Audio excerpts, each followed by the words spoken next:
Hello my friends, a little more winded right now than I was in the morning when it was fresh. But anyway, I'm unrolling wire from that tree line over there to where that dead tree over there is. That's the front of the fence. So I got the fence from that dead tree over there all the way to the corner, all the way over here, right there, and now I'm bringing it in like this. So I'll be fencing in 25 acres. This is an internal fence, and this will allow me to put some cattle here as soon as I'm done with this fence, and I can start working the rest of the perimeter fence and throughout the rest of the year. But at least I'll have some cattle here, because I know the ag office may get a little impatient with my land being without the animals here. So that's what I'm doing, and I'm working alone. And if anyone has ever unrolled wire without any without the use of a tractor, without the use of an ATV with some attachment to it, it's a pain in the ass. It's heavy. This thing's just this roll weighs I don't know, 80 pounds, and it's got barbs that are sharp like a razor. So if you're unrolling it, it gets snagged in the grass. It's real. It requires basically two people, but then you gotta walk 600 yards to what I'm unrolling. So what I figured out is I had this contraption for some other purpose that didn't work.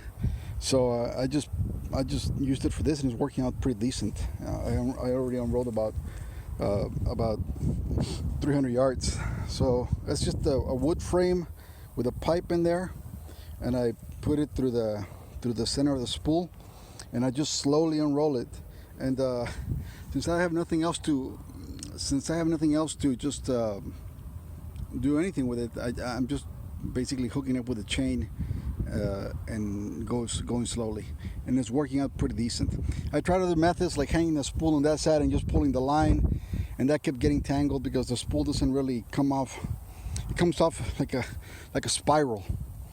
So it needs to have these little borders on the side to keep it from turning and twisting and being a big mess. So that's it. I'm working on that. Here I patched 2 lines. Let me show you.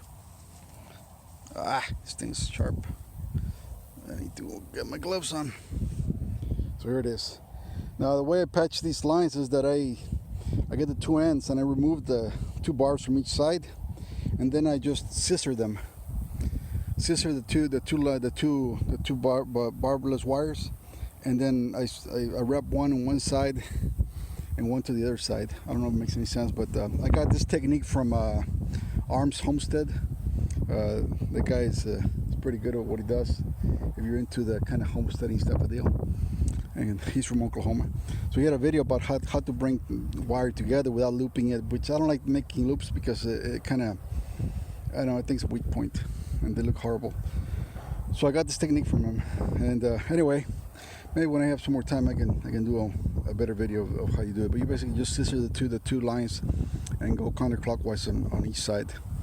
So one goes one way, the other one goes the other way. So anyway, folks, I'm gonna take this wire all the way out there, and this will be a cross point right there. Right ahead of me, it's gonna be a cross point, and I'll have to put some gates and stuff like that. But for now, I'm just gonna stretch the wire because it's the hardest part. And then I gotta walk it through that little dense little patch of trees there. See how I get it to the other side of the fence. Probably have to use a chainsaw to clear a path for that. But it's only about 40 yards, so I can probably get that done next Saturday. But I just want to get a straight line and start going from there. Anyway, folks, until next time, talk to you later.